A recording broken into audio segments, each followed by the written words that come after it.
during my time, there will be no demolition pag walang relocation. Di ako papayag. Kasi yung walang mapuntahan, sirain mo ang bahay, parang aso. E saan papunta yung mga tao? Where will they find another shelter? But I would be very generous to them. I'd look for money, yung lahat na gusto nating gamitin, we will go for a suitable relocation. And that is why itong mga bagong papasok, we have to build new industries. You have to create an activity, economics or otherwise, para may pupuntahan sila. Ayan ang priority ko. And I need a lot of money. Kaya si Billy ang sabi ko, Bill, kailangan ko talaga na marami pera because I have so many problems. One is I have to address the economic conditions of everybody, including and perhaps first, yung mahirap sa buhay. And the only thing that I can really tell you now is that nobody ever knew ngayon na lang, at that time that it was rampaging across the country, was the crime, criminality and drug. No, nakita na ninyo na. It's 72,000 ang nag-surrender. Ang yung hindi. Paano yan? Itong krimen, hindi ako atras niyan. When I said I can afford to say in public, I will execute you. Mga Chinese dito sa Philippines, let me remind you that my grandfather was a Chinese, Lam. Ang nanay ko is a mestiza Maranao. Kasi ang nanay niya Maranao, pero Iligan, hindi Lanao. Na itong mga nananamatay dito na unclaimed, sino mag-claim niyan? Because most of them really are Chinese. That's why that's my lamentations. Sabihin ko sa China one day, bakit ganito ang sitwasyon? Why is it that hindi ko naman that you're sending, but most of the guys that come here do drugs, pati sa loob na. Kagaya ng sa Hulo, wala man silang masabi sa akin na may bias ako. Sabi ko nga, Maranao ang nanay ko, lola ko, that there will always be a time for reckoning. You know, we can only accept a few of the humiliations. Kagaya nitong drugs na kinulong mo na nga eh. Hinuli ko na, instead of just finishing off the guy because there's a public outcry. At that time, hindi niyo kasi alam. Hindi ko na lang tinapos. We had a judicial proceedings, convicted and sent to the National Penitentiary. Pagdating doon, anong ginawa? Ganun. Hindi lang namin masabi noon, I was then a mayor, but I knew that the country had a very, very serious problem sa drug. So, hindi kami makaano, kasi yung parang tingin ng mga, itong the bleeding hearts and the human rights, wala na kaming redeeming value sa gobyerno. Hindi lang alam, what will we do now? Sabi ng PDEA noon 3 years ago that there are about, that's 3 years ago, exponentially, ilan sila ngayon? Hindi mo malaman anong factors dyan eh. So, sabi ko dyan sa Abu Sayyaf ito, inunahin ko muna ito. Ako hindi na ako nagpapatawa. I will stake the presidency, the honor that goes with it, and my life. Hindi ako atras dito. Di naman ako matakot yung human rights. I will not allow the country go to the drug dogs.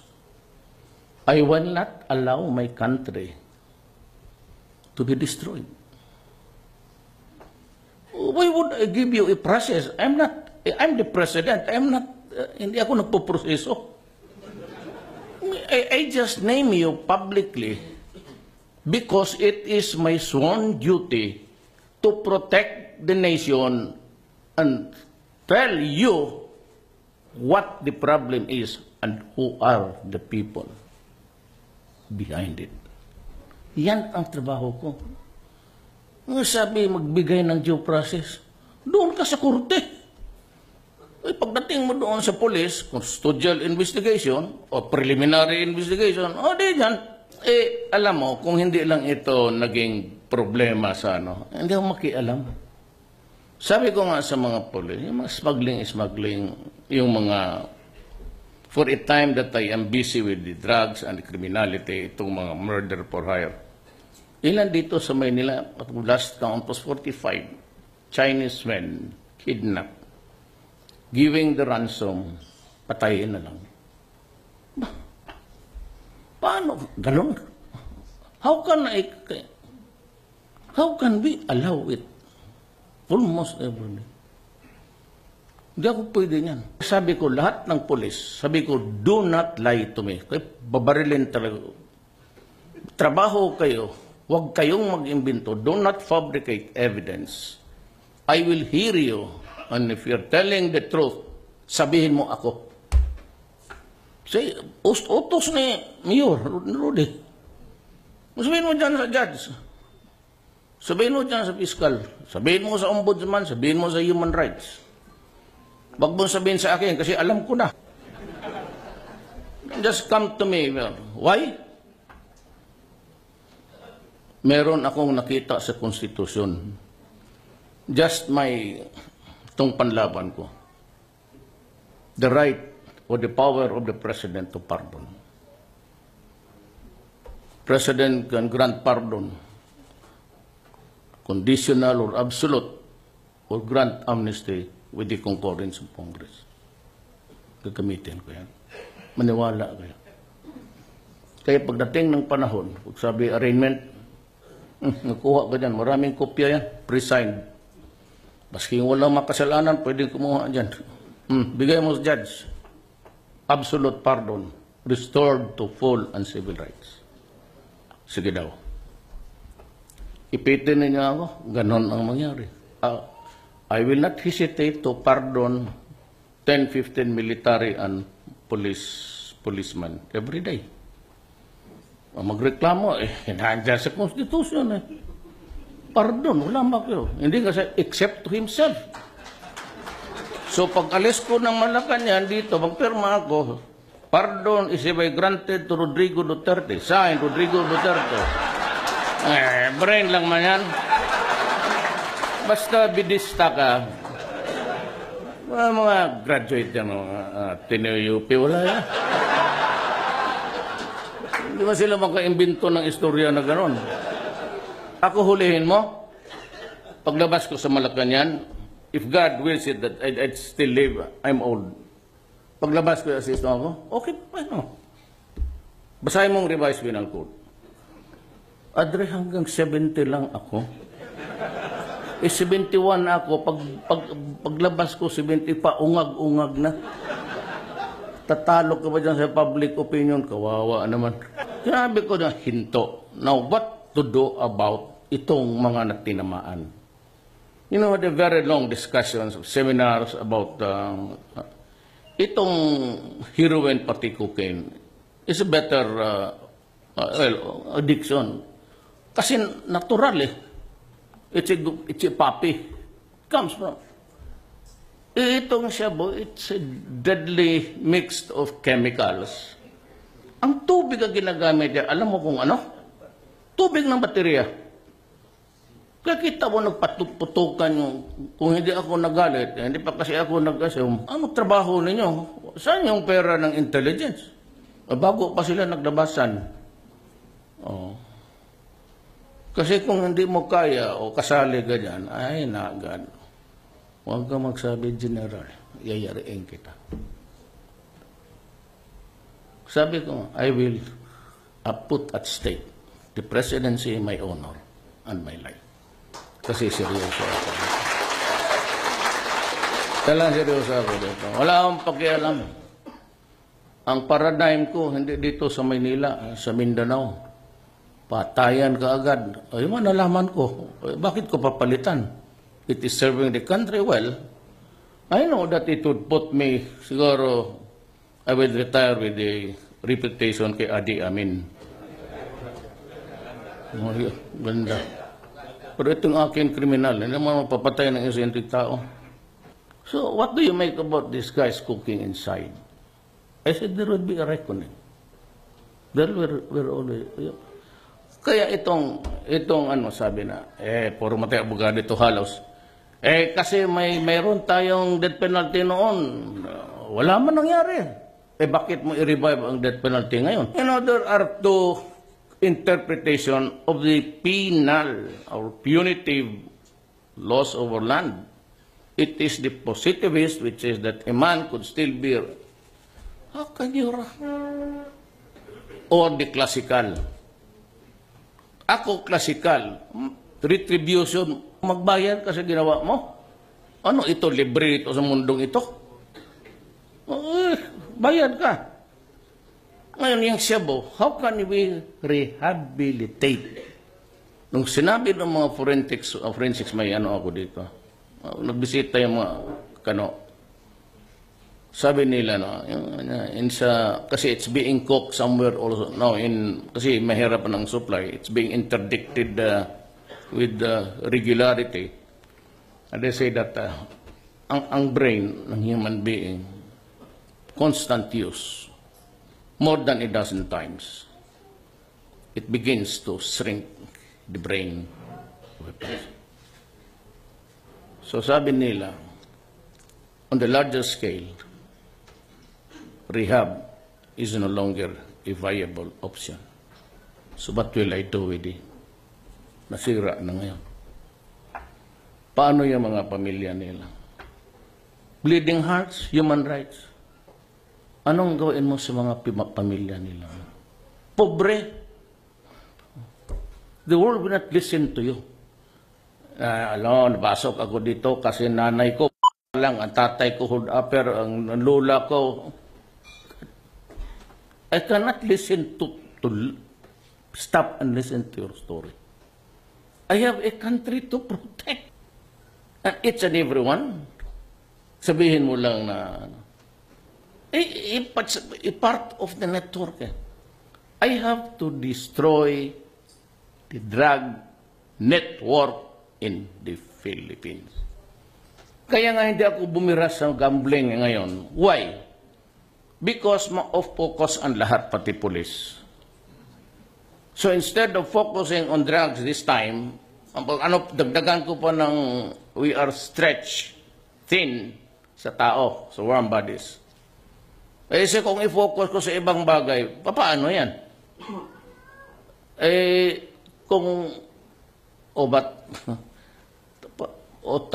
Pagkatapos itong droga, I still have a problem.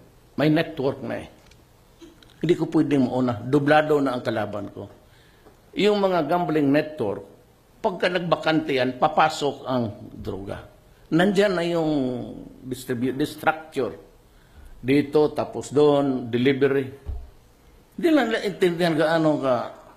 And look at the dimension. By the thousands mag-surrender. Could you imagine the number? I'm sure not. Why?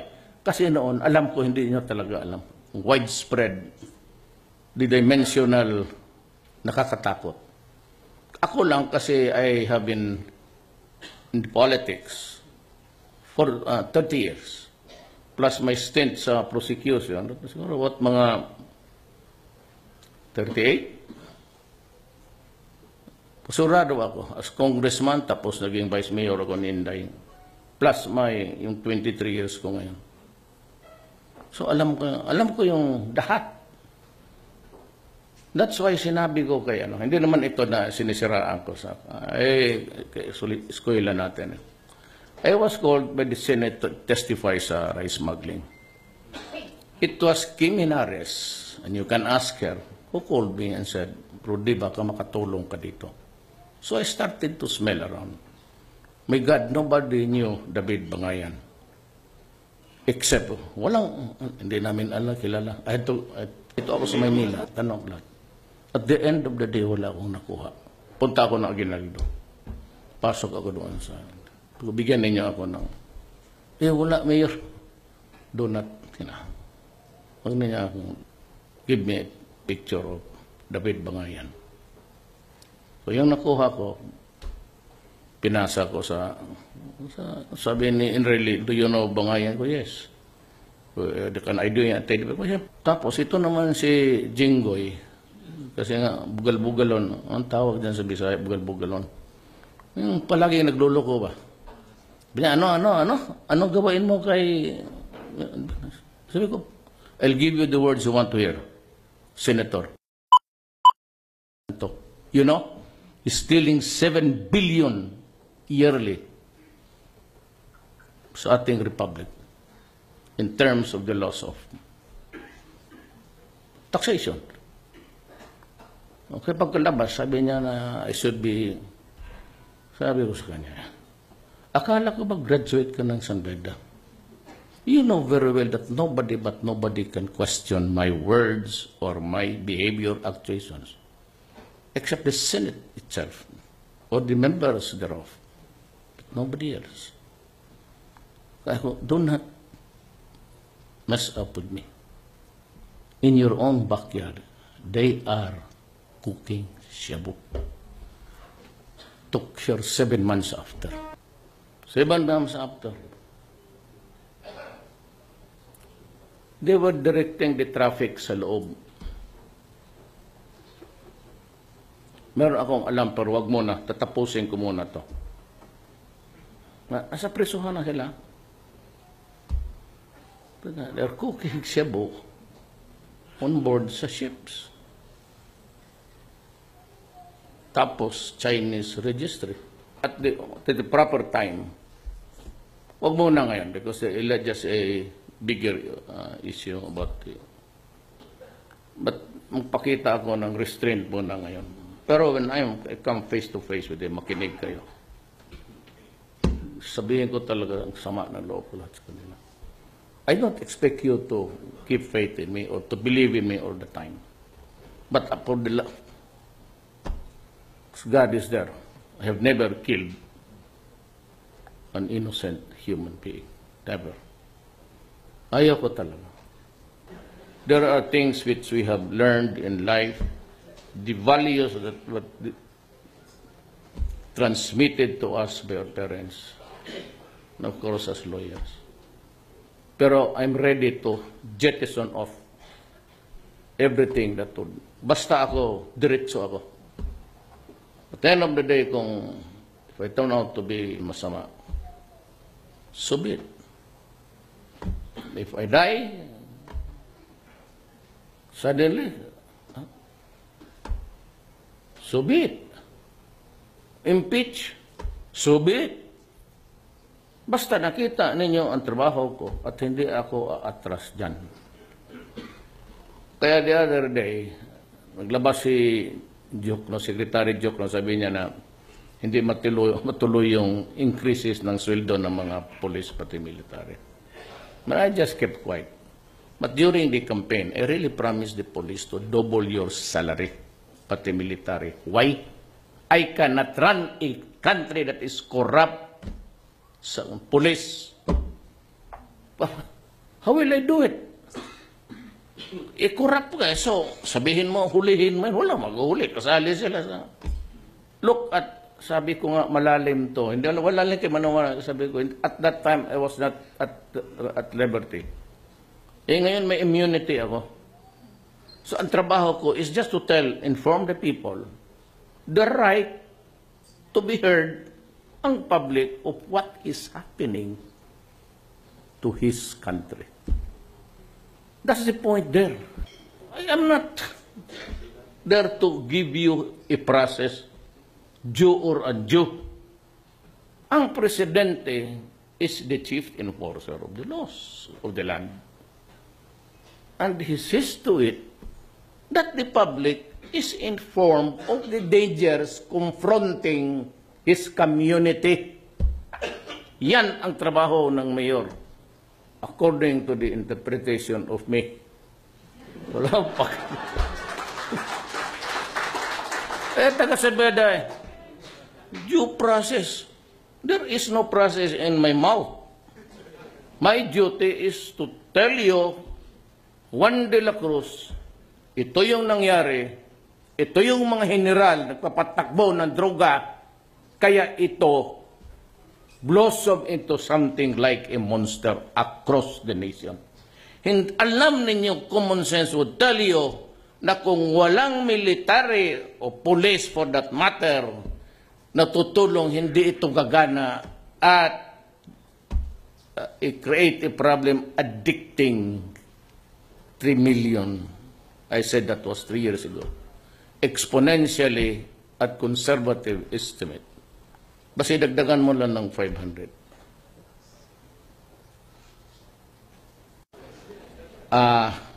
I'd like to end by saying that, you know, there are times it's just like when I was mayor. There are times you cannot govern this country and by killing all people. It's impossible. It's well nigh impossible to do that. You're not there to kill your own countrymen. But at the stage of our life, 2016, we have a very serious problem. And there are things which I have to do because it is I'm the only one who can do it and nobody else. So with that long message, ako naman, sinabi ko na, everything will, wala kong inosente, wala ka talagang, like at Davao. Look at Davao now. Tira mo. Sabi nila na pinapatay ang mga tao. Oh, well, tignan mo. Makalang. Tignan mo gaano kalinis ang Davao. Kasi sinabi ko, itong mga mayor na ito, hindi solo ang governance ko. Wala man kayo akong nakita. Yung mga kalsada dyan, gano'n yung mga, kung sino-sino lang magparking sa gitna pa. Well, I'll give them time. Pagka hindi, I look into the discretionary funds and their intelligence fund. That's the source of yung milking cow. Well, the others in this country, ito na ang last ko. Itong mga elitista, pati itong mga imaman, living off the fat of the land of the Philippines, walang maginawa kung hindi mag-connection nila online. Dito, magpitik man yan. So, ba't kung ang nagpusa tagalabas, hindi natin alam kung ano ang koleksyon nito ng nabili. There is no way of knowing how to collect taxes on bets outside of the Philippines. Online eh. So this has to stop. Ako dito, I'd lay down, I said, drugs, criminality, and corruption. Period talaga yan. Corruption will stop. And I will take away the privilege of mga tax exemptions na malalaki. Wala nang naman. Hindi nyo alam yung mga helicopters nila, mga aeroplano. Do not do that to me. Bayad kayong lahat. Marami dito, Gutierrez. He not only destroyed Tubay in Agusan del Norte, sa laging parang dinaro niya, wala na akong nakita. You're supposed to plant trees. Ngayon, pag wala akong makita na kahoy tumutubo dyan, I'll cancel your payment. Kung multinational ka, wala. But I do not intend to pull you down. Basta lahat, sumunod lang kayo sa batas. Walang binding, wala yung pabalik-balikin mo. Nandito man si Bingbong. Pag magpasok ang tao sa opisina, labor or what, BIR, anong kailangan ho? There should be at least 4 or 5 receptionists. Anong kailangan ninyo? Ito yung, okay. Ito ho, give him a list. A shopping list. Yung requirements. Ito ho, huwag din yung dagdagan. Huwag din yung kunan. Pag na-comply yan, isubmit niya. I want it recorded. May journal. received the application of Rodrigo 34 employment in Oman. Tapos, tignan ninyo. So, it behooves upon the Chief of Office now to make the projections. Kalaki ng gasto ng gobyerno niyan. Tingnan. There should be somebody to monitor. Magsabi kailan ito. Ito ngayon papasok itong oras. Okay. I received the application at 2:30. Papirmahin mo rin siya. Dalawa kayo magpirma. Tapos, bigyan mo siya ng stub. Tanungin mo yung parang actuarial actuarial. Matatapos natin yan mga next week. Anong oras pwede? Sa hapon siya. Be back, sulat mo. August 2 at 3:30. Pagbigay niya, ibigay mo na. Pag hindi mo ginawa yan, I have established an 888. Pag nagreklamo yan, patawag kita sa Malacanang mismo. Doon kita sipain. Maniwala. Marami na akong sinisipa. Sumisipa nga ako ng pulis. Gawin mo. So, the other day, or was it 4 days ago, may nabasa ako doon sa ano. Kakasabi ko lang sa inaugurational speech ko. Huwag na ninyong piku-pikuin. Ilang beses niya wala ang Chief of Office. Kaya I would tell the public, ipalagay ko doon, that I will go for your dismissal from government. You must be there. I do not, lahat yung mga government, after lunch break, wala na yan. Pasyal-pasyal na yan sa Mongol. Well, kahapon yun, panahon ni Magellan. Wala na yan. Panahon ng Juan de la Cruz ngayon. Hindi ako, kita mo ito mga bright, bit, ito si puro, ako ang inasymbol ko dito are men of integrity and competence. Puro halos valedictorian. Ako lang ang 75 dyan eh. Totoo. Hindi ako lumampas dyan sa 80. Hindi ako nakabreach sa 80. Yan, alam mo? Sa College of Law na lang. Kasi patay na ang tatay ko. He died when I was studying. Kaya got me nervous. Kaya ako overtime na sa sinong maniwala kay Bernie Fernandez. Totoo, tingnan mo record. 95. Salamat.